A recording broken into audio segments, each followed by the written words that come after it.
Ça fait 6 mois que je me suis lancée dans l'entrepreneuriat avec mon activité digitale et je voulais faire un petit bilan avec vous pour vous parler de mon activité, de ce que j'ai pu gagner, de ce que ça m'a apporté professionnellement mais aussi personnellement, de où j'en suis aujourd'hui parce que là actuellement quand je vous parle ça fait 8 mois et de ce que je vais faire sur les prochains mois, etc.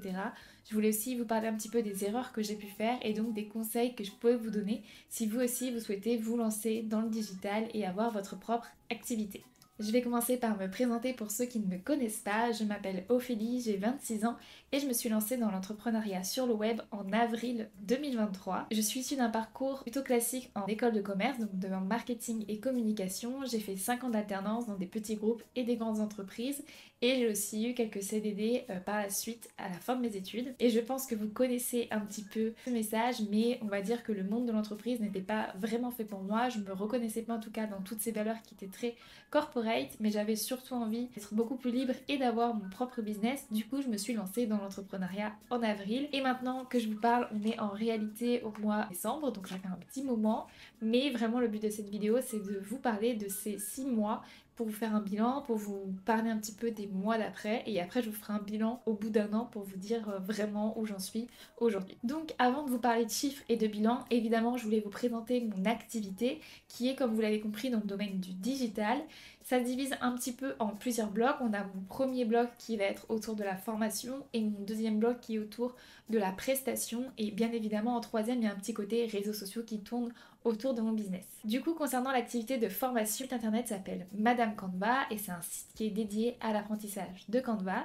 Donc si vous ne connaissez pas Canva, c'est tout simplement un outil qui permet de créer des visuels facilement et surtout gratuitement, que ce soit des flyers, des catalogues, des plaquettes, mais aussi bien les visuels de vos réseaux sociaux ou même des vidéos. Du coup, sur ce site internet, je parle dans mon blog de plein de tutoriels, d'astuces pour réussir à maîtriser cet outil. Mais j'ai aussi un côté formation où là, je vais soit proposer une formation en ligne. Donc, j'ai une formation en ligne de 8 heures sur Canva qui se suit à distance. Ou alors, je vais proposer soit de la formation en présentiel dans des entreprises ou pour faire des séminaires, etc. Et aussi, je fais de la formation personnalisée, donc que ce soit par petits groupes ou alors individuellement. Et là, ça va être vraiment des cours personnalisés que je peux faire en visio ou en présentiel. Et je me déplace notamment beaucoup sur Paris. Donc voilà, ça c'est tout ce qui tourne autour de la formation. Et après, j'ai une autre activité qui est autour de la prestation. Et là, je vais aider les personnes à créer des flyers, des logos, des plaquettes, des templates. Ça peut être aussi sur d'autres sujets, sur le community management, etc. Mais c'est vraiment de la prestation autour de la communication et du marketing. Et ensuite, donc, mon troisième pilier, on va dire, qui tourne autour de mon business, c'est tout ce qui est autour de ma chaîne YouTube parce que je délivre du contenu gratuit sur ma chaîne YouTube et donc ça me prend beaucoup de temps.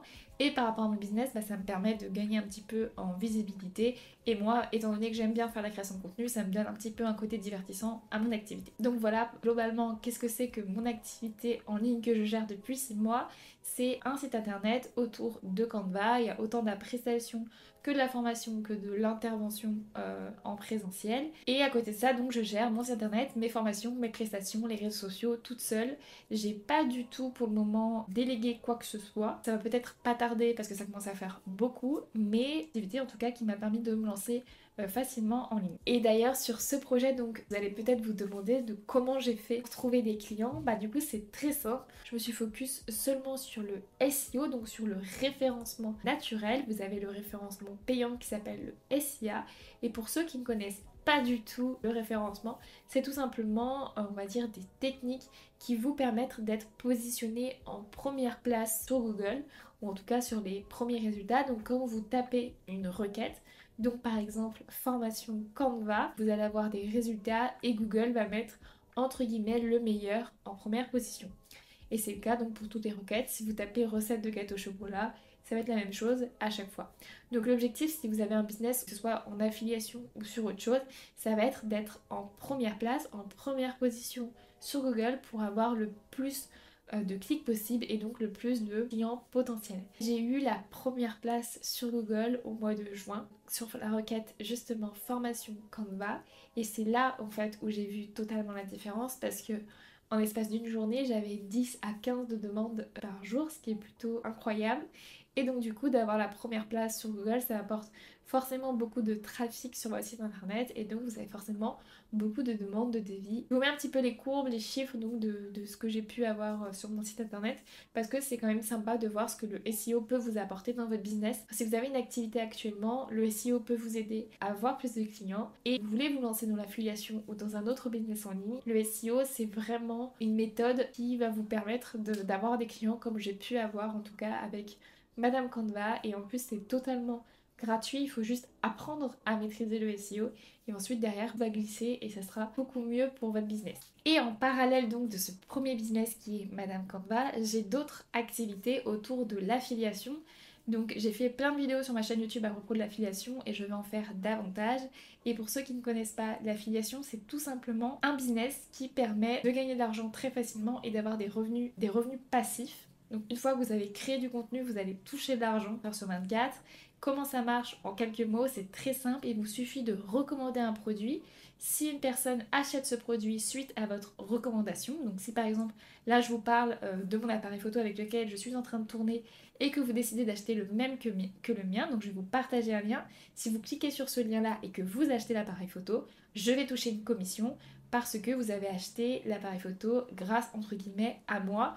Et donc c'est si vous achetez cet appareil photo sur Amazon, c'est Amazon qui va me reverser la commission et pour vous qui achetez cet appareil photo, ça ne change strictement rien. Donc pour le client, il n'y a pas d'impact, mais par contre pour la personne qui fait d'affiliation, ce qu'on appelle l'affilié, donc sur le coup ça va être moi, je vais toucher une commission tout simplement en parlant, en communiquant sur un produit. Donc c'est quelque chose qui existe depuis des années, je vous en parle dans ma vidéo. Il commence un tout petit peu à se démocratiser davantage parce que vous avez certainement remarqué que sur les stories, maintenant on est obligé de mettre quand c'est un lien affilié et avant c'était pas le cas donc c'était fait un petit peu on va dire dans sous-marin mais maintenant on est obligé de le faire donc ça fait un petit peu la différence. Mais du coup à côté de mon premier site j'ai d'autres sites internet qui me permettent de faire de l'affiliation et donc de gagner d'argent en plus de cette activité là. Sur mon activité d'affiliation j'ai plusieurs réseaux sociaux et plusieurs sites internet, voilà, donc je vous parlerai un petit peu de mes deux sur les chiffres d'affaires. Et par contre pour le coup pour l'affiliation j'ai commencé avant avril 2023 parce que c'était une activité que je faisais en parallèle de mon travail parce que c'est aussi l'avantage d'affiliation,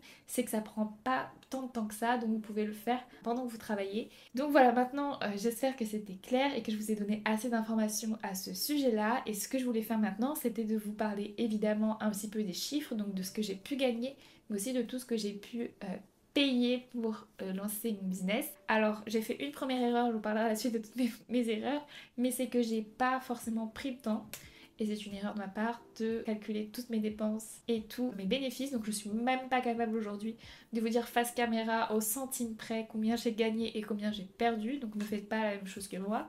Mais du coup je rajouterai au montage les chiffres juste ici. Pour le coup je tiens à préciser que je vais pas les chiffres parce que c'est intéressant dans un business de voir combien gagne une personne, etc. Je sais que sur les réseaux sociaux, on voit beaucoup de personnes gagner des sommes astronomiques en ligne et c'est totalement possible. Attention, je dis pas que c'est impossible, mais sachez que c'est aussi très facile de mentir sur les chiffres. Là, si au montage, je vous mets un chiffre à 6 ou 7 chiffres, vous n'allez pas vraiment savoir si c'est vrai ou pas. Donc voilà, c'était juste pour vous rappeler qu'il faut prendre un petit peu de la distance entre ce que vous voyez sur internet et la réalité des choses. Mon objectif, c'est d'être le plus transparente possible. Mais voilà, sachez qu'en tout cas, c'est pas le cas partout. Et même moi, j'ai tendance à me comparer à d'autres personnes qui ont des business en ligne et qui montrent Instagram, etc. Des sommes vraiment énormes et on a l'impression d'être nul à côté. Mais bon, on en parlera plus tard, il n'y a pas que les chiffres qui comptent, évidemment. Mais ça en fait partie. Donc voilà, c'était vraiment pour faire un petit aparté là-dessus. Et là, donc, je vais vous faire un bilan sur les chiffres, donc sur ce que j'ai pu gagner sur 6 mois d'entrepreneuriat sur mon business en ligne et sur d'affiliation. Du coup, sur ce fameux bilan d'affiliation, j'ai gagné cette somme-là. Mais du coup, en affiliation, j'ai généré cette somme. Pour le coup, en affiliation, vous n'avez pas besoin d'investir un seul centime pour vous lancer dans cette activité. Ensuite, sur mon activité donc, de Madame Canva, donc sur mon site internet, là où je fais de la prestation et de la formation, j'ai gagné cette somme-là. Sachant que je gagne beaucoup plus d'argent quand je fais de la prestation que de la formation. J'ai beaucoup plus de clients et beaucoup plus de demandes à ce sujet-là. Donc on va dire en termes de pourcentage, c'est quand même la prestation qui me permet de gagner beaucoup mieux ma vie que la formation. Donc voilà pour les chiffres, pour vous donner une idée. Évidemment, j'ai eu beaucoup de dépenses en plus quand même de ce chiffre d'affaires là parce qu'il y a toutes les impôts qu'il faut payer. Donc vous devez payer l'URSSAF. La première année, vous êtes exonéré de la CFE. mais vous avez quand même des charges à payer comme votre mutuelle, votre compte bancaire professionnel, etc. Je ferai une vidéo dédiée à tout ce qu'on doit payer quand on est entrepreneur, mais globalement sur ces 6 mois d'entrepreneuriat, j'ai payé cette somme-là. D'ailleurs, j'ai pas précisé, mais je suis en statut d'auto-entrepreneur qui maintenant s'appelle la micro-entreprise. Et donc, au total, on va dire que ça me fait un salaire moyen lissé de cette somme-là. Il faut pas oublier du coup que quand vous êtes en freelance, vous avez des mois où vous faites des chiffres d'affaires qui sont énormes et des chiffres d'affaires qui sont beaucoup plus petits. Il y a aussi beaucoup de paiements qui sont décalés. Par exemple, j'ai fait une prestation en octobre qui m'a été payé juste là au mois de décembre. Donc on va dire que des fois je vais travailler beaucoup un mois et je vais pas gagner moins d'argent et que le mois d'après je vais peut-être moins travailler mais gagner beaucoup plus parce que j'ai tout simplement mes paiements qui sont décalés. Donc voilà concernant les chiffres. L'argent c'est un petit peu tabou en France mais moi je préfère en parler parce que je trouve que c'est intéressant. Et comme je vous ai dit, après c'est à vous de prendre de la distance, mais ça vous montre aussi en tout cas que c'est possible. Si vous faites ça à côté d'un travail, ça vous permet d'avoir un bon complément de revenus et à côté de ça surtout de travailler dans un domaine qui vous plaît. Parce que si vous faites du freelance, c'est forcément dans votre domaine d'expertise et donc un domaine qui vous plaît. Et pour l'affiliation, vous avez l'avantage de choisir un domaine auquel vous voulez travailler. Et personnellement, je trouve que c'est un point qui est hyper important et très motivant au quotidien. Autre point que j'aimerais préciser concernant justement tous ces chiffres, c'est très différent quand on lance un business physique qu'en business en ligne, parce qu'en business physique, vous allez avoir de l'investissement financier, vous allez avoir beaucoup plus de charges, parce que vous allez payer un local, parce que vous allez payer vos produits, parce que vous allez payer vos fournisseurs, vos étiquettes, vos envois, etc. Donc le chiffre d'affaires il sera peut-être beaucoup plus gros, vous allez avoir aussi beaucoup plus de dépenses, et c'est beaucoup plus difficile en tout cas je pense de lancer ce type de business que de lancer un business en ligne, parce que moi en tout cas j'ai très peu de frais, j'ai seulement ma mutuelle, mes logiciels à payer. Après j'ai eu tout mon matériel informatique, tout ce qui est appareil photo, lumière, écran, souris, etc. Donc ça pour le coup c'est beaucoup plus onéreux, mais on va dire que c'est de l'achat sur le long terme. Mais voilà, même si en tout cas je vous parle de chiffres, je voulais quand même vous préciser que c'est plus facile, ou en tout cas les marges sont beaucoup plus intéressantes quand on lance un business en ligne avec des produits comme moi qui sont digitaux, de la prestation, et c'est pas toujours le cas en fait avec un e-commerce ou par exemple un business physique, parce que là vous avez beaucoup plus d'investissement financier, donc c'est plus compliqué d'avoir ces résultats là au bout de 6 mois. Là c'est possible parce que c'est un business en ligne digital, mais c'est peut-être plus compliqué en tout cas d'avoir un résultat si positif, d'être en bénéfice au bout de 6 mois. C'est pas toujours le cas, donc c'est pareil, il faut prendre un petit peu de distance. Si là je suis en bénéfice en moins de 6 mois, c'est quand même incroyable parce que c'est digital et on oublie parfois que ça ouvre beaucoup d'opportunités. Maintenant qu'on a parlé chiffres, je voulais évidemment faire un bilan sur le point professionnel un petit peu pour parler de ce que l'entrepreneuriat a pu m'apporter, et après je ferai un petit bilan perso parce que évidemment c'est lié. Donc voilà. Du coup concernant le bilan pro, qu'est-ce que ça m'a apporté d'être entrepreneur? Alors déjà j'ai appris plein de choses. J'ai appris beaucoup plus de choses en 6 mois qu'en 5 ans d'école de commerce, et c'est fou à dire mais vraiment on apprend beaucoup mieux seul. Enfin, je suis plutôt autodidacte, mais vraiment sur internet il y a tellement de tutoriels, il y a tellement de formations en ligne. J'ai moi-même acheté des formations en ligne sur certains sujets pour apprendre plein de choses, et vraiment appris beaucoup de choses. J'ai aussi eu beaucoup plus de temps parce que je peux gérer mon temps comme je le veux, donc j'ai eu du temps par exemple pour aller traiter d'autres sujets, pour écouter plein de podcasts autour du business. On va dire que ça m'a enrichi en tout cas, et je suis vraiment montée en compétences à ce niveau-là. Et après du coup d'un point de vue pro, vraiment ce qui a changé c'est qu'aujourd'hui je fais un métier que j'aime et j'ai pas la phobie du lundi ou quoi que ce soit. Je suis contente de me lever tous les matins et j'ai pas l'impression de travailler, et ça c'est vraiment très satisfaisant. Et ensuite du côté perso, très agréable de pouvoir gérer ses horaires, c'est très agréable de pouvoir aller au sport à l'heure que vous voulez, de pouvoir voyager parce que du coup je suis partie quand même 6 mois à l'étranger, et là je suis revenue donc sur Paris. Je compte repartir dans quelques semaines et je vais encore partir cet été plusieurs mois. Donc voilà, ça vous permet d'être vraiment mobile, de faire ce que vous voulez. Si vous voulez aller voir des proches dans une autre ville, vous pouvez le faire, et ça a vraiment pas de prix. C'est pareil, de pouvoir gérer son temps, c'est vraiment très satisfaisant. Évidemment c'est un changement de vie parce qu'avant je faisais 2 heures de transport par jour et j'avais un rythme imposé, je me demandais mes congés payés, etc. Donc vraiment quand je parle bienfait de la liberté, c'est parce qu'il y a un fossé entre ma vie d'aujourd'hui et ma vie d'avant, et je suis vraiment beaucoup plus heureuse aujourd'hui qu'il y a quelques mois. Évidemment depuis tout à l'heure je vous parle que du positif, mais il y a aussi quelques aspects plus négatifs. Le fait d'être entrepreneur, personnellement ce qui peut me déranger ça va être un petit peu ce côté de revenu irrégulier.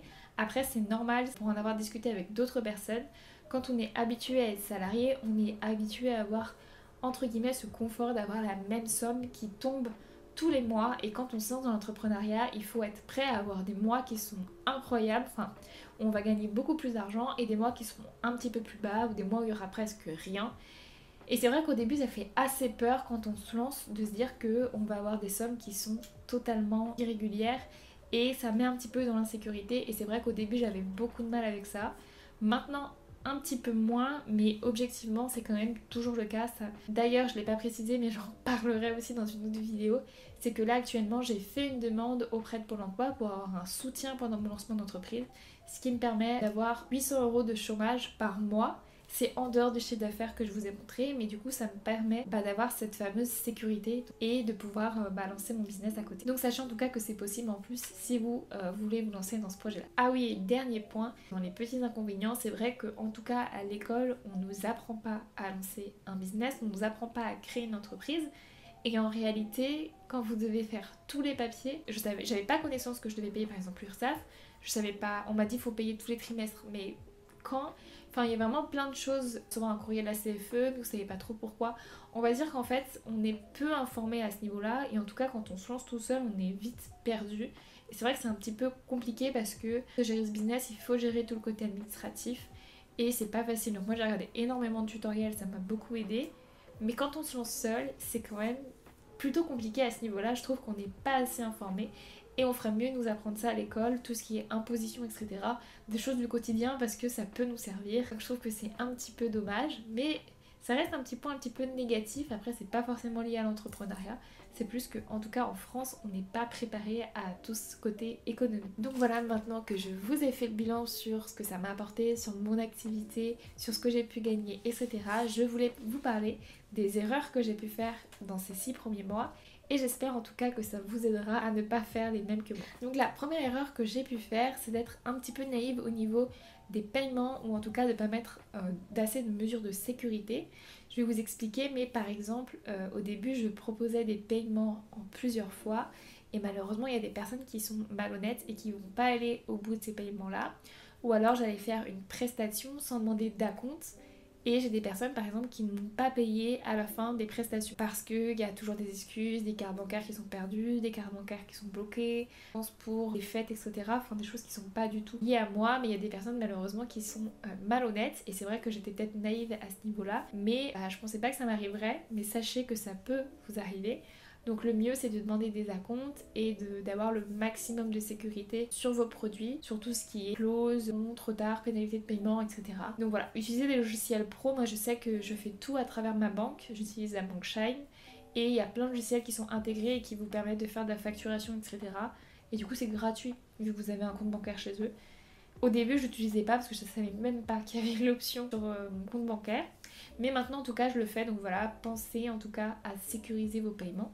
Parce que vous pouvez avoir de très mauvaises surprises, et franchement surtout au début quand on se lance, c'est pas très motivant, ou en tout cas on donne tellement plus d'énergie. Enfin personnellement je m'investis tellement que d'avoir un retour comme ça fait pas forcément plaisir. Ensuite une autre erreur que j'ai pu faire, c'est de vouloir être partout à la fois. Comme je vous l'ai dit, je gérais tout toute seule, donc autant la création de mon site internet, la rédaction d'articles, mes prestations de formation, mes vidéos YouTube, mon montage, ma miniature, mes descriptions, bref, absolument tout ce que vous pouvez voir sur mes sites sont faits par mes petites mains.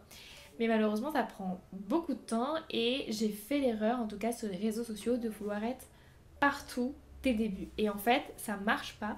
Et d'ailleurs c'était lors d'un des podcasts de Oussama Hamar, donc c'était dans Sans Permission, où il parlait justement qu'il fallait faire poncer entre guillemets un réseau social. Donc si par exemple vous sentez que votre business, vous pouvez apporter de la valeur par exemple sur YouTube, vous faites YouTube, et une fois que vous avez plein d'abonnés, vous changez de plateforme et vous passez par exemple sur quelque chose comme TikTok, et après vous bougez d'une plateforme à l'autre.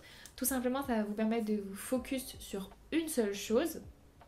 Et ensuite, vous avez potentiellement votre communauté de YouTube qui va pouvoir vous suivre sur d'autres réseaux sociaux, sur TikTok, etc. Moi, j'ai fait l'erreur un peu classique, c'est quand je me lance, je me suis mise sur Pinterest, sur YouTube, sur Instagram et sur TikTok. Et forcément, ça peut pas marcher parce qu'on peut pas créer du contenu partout. Donc une fois que j'avais créé tous mes comptes, j'ai un petit peu lâché, j'ai gardé seulement Pinterest et YouTube, parce que Pinterest a une grande valeur ajoutée pour mon site internet. Et j'ai choisi YouTube parce que ça me permettait d'être beaucoup plus à l'aise sur une plateforme, parce que c'est une plateforme que j'apprécie et je savais que j'avais peu de proches qui pouvaient tomber sur mes vidéos, donc c'est aussi pour ça que j'avais choisi de me focus sur YouTube. Maintenant aujourd'hui sur YouTube j'ai une belle communauté et je suis très contente, donc je vous remercie en tout cas si vous me suivez, et si c'est pas le cas je vous invite à vous abonner parce que ça me fait très plaisir. Et maintenant que j'ai une petite communauté sur YouTube, c'est vrai que j'aimerais aller un petit peu sur Instagram ou sur TikTok, parce que le seul défaut que je peux remettre à YouTube, c'est que j'ai l'impression que ça met un petit peu de distance et c'est difficile en tout cas de discuter avec des personnes. Que sur Instagram par exemple c'est quand même un petit peu plus facile de s'envoyer des messages, etc.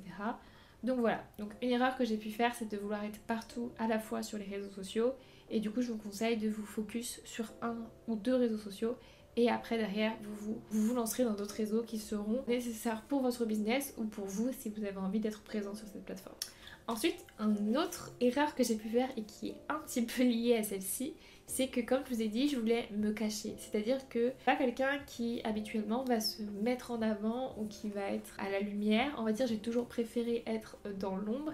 Et c'est vrai qu'on lance un business, on est obligé soit de s'exposer ou alors d'en parler. Et c'est vrai que quand on me demande ce que je fais, je dis juste je suis à mon compte, et je donne pas trop de détails parce que soit je me dis que ça intéresse pas les personnes, soit j'ai pas trop envie d'avoir un retour ou une critique ou que ce soit à ce niveau-là, alors que ce sera pas forcément le cas.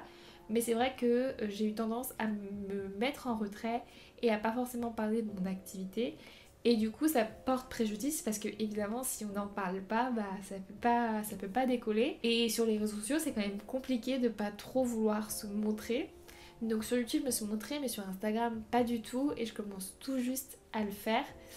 Mais c'est vrai que de se cacher c'est compliqué. Alors après il y a plein de personnes encore une fois qui lancent des business en ligne sans jamais montrer leur visage, et ça marche super bien. J'avais envie de me cacher parce que j'avais honte en fait de ce que pouvaient penser les personnes qui me connaissent, alors que si c'est un inconnu j'avais pas de problème. Donc c'était vraiment en plus une crainte d'entourage que des personnes qui me connaissent pas. Et voilà, ça fait partie de mes erreurs parce que du coup je pense que j'ai perdu du temps, j'ai perdu un petit peu en confiance, et j'aurais pu proposer du contenu qui est beaucoup plus qualitatif, ou en tout cas du contenu qui me plaisait, et c'est quelque chose que j'ai pas fait. Et du coup l'autre erreur que j'ai fait et qui est aussi liée à celle-ci, donc vous voyez que quand vous faites des fois des petites erreurs ça fait un effet boule de neige, c'est que j'ai pas du tout misé sur personal branding, parce que comme je vous ai dit j'ai lancé mon business sur Madame Canva, mais j'en ai lancé aussi d'autres sur l'affiliation, où cette fois-ci j'avais mis un peu plus d'anonymat sur certains de mes comptes, mais du coup à chaque fois j'avais créé une nouvelle chaîne YouTube, un nouveau Instagram, un nouveau etc. Donc je me suis retrouvée avec 3 comptes Instagram, 3 chaînes YouTube.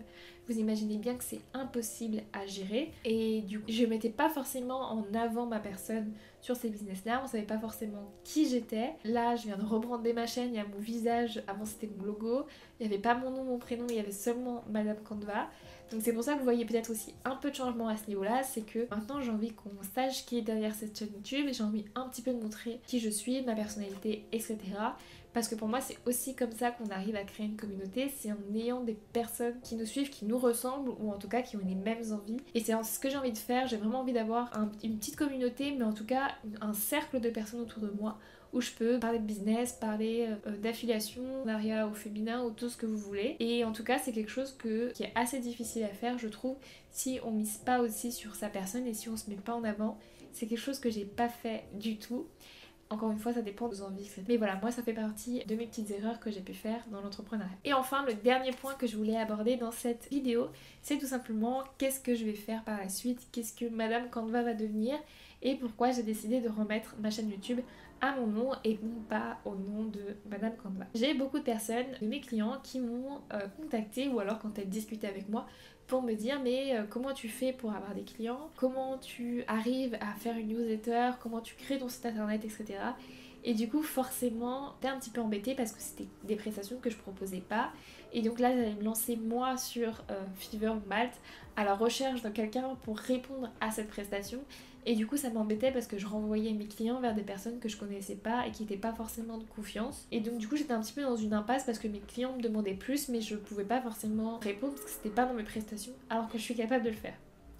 Du coup ce que j'ai fait, c'est que j'ai créé un deuxième site internet, un deuxième projet, pour le coup qui s'appelle Évasion Digitale. Et là le but ça va être vraiment de vous aider à vous lancer en ligne, donc c'est-à-dire d'avoir le même succès que j'ai eu avec Madame Canva. Donc comment je peux gagner de l'argent en ligne avec l'affiliation, comment je peux avoir la première place sur Google avec mon SEO, comment je peux gérer au mieux mes réseaux sociaux pour avoir rapidement une communauté et ne pas faire toutes les erreurs que j'ai pu faire en tout cas.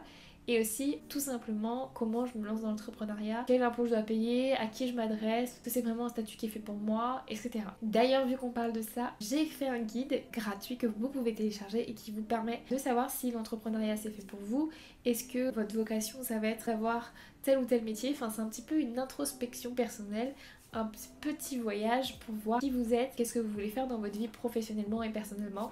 Voilà, c'est à remplir, c'est très sympa, il y a plein de questions, il y a plein de citations. J'ai mis beaucoup de temps à le faire, donc si vous voulez télécharger gratuitement et le compléter, c'est avec plaisir. Vous pouvez aussi me faire un petit retour en commentaire ou sur Instagram. Bref, du coup je reviens. Donc du coup j'ai bien créé Évasion Digitale dans le but d'accompagner les femmes, mais aussi les hommes à se lancer en ligne comme j'ai pu le faire donc avec Madame Canva.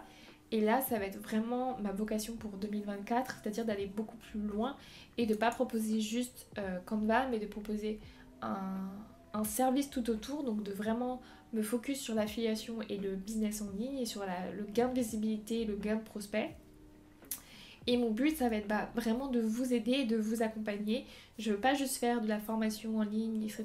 Je veux vraiment aller loin, faire du coaching personnalisé, discuter avec vous de vos projets, des stratégies, de ce que vous pouvez faire. Et voilà ce que je vais faire donc sur 2024. Et je vais aussi me lancer sur Instagram et TikTok et YouTube pour proposer du contenu qui sera beaucoup plus personnel, beaucoup plus ouvert. Faire des analyses marketing, j'en ai déjà fait une sur Zara et je voulais en faire d'autres pour avoir justement cette culture, parler du mindset autour de l'entrepreneuriat, enfin bref, tout plein de choses qui vont arriver très prochainement. Et évidemment, je vous ferai un bilan à 12 mois pour vous parler de tous ces projets, si j'ai réussi à les lancer, où j'en suis, etc. J'ai plein de guides gratuits à télécharger, que ce soit une formation Canva, un guide, une formation donc qui vous apprend à trouver des clients sans prospecter avec tout ce qui est SEO, réseaux sociaux que je vous ai parlé dans cette vidéo. Et enfin, mon dernier guide qui lui va vous permettre de savoir ce que vous voulez faire dans la vie, si le digital c'est fait pour vous, si vous avez envie d'entreprendre, vous pouvez télécharger un de ces guides si ça vous intéresse. Et sur YouTube, vous avez plein de tutoriels gratuits qui peuvent vous aider à vous lancer. Et comme je vous ai dit, je vais faire beaucoup plus de contenu lifestyle, donc n'hésitez pas à vous abonner et à aimer cette vidéo si elle vous a plu. Et on se retrouve très vite pour une nouvelle vidéo ou un nouveau tuto.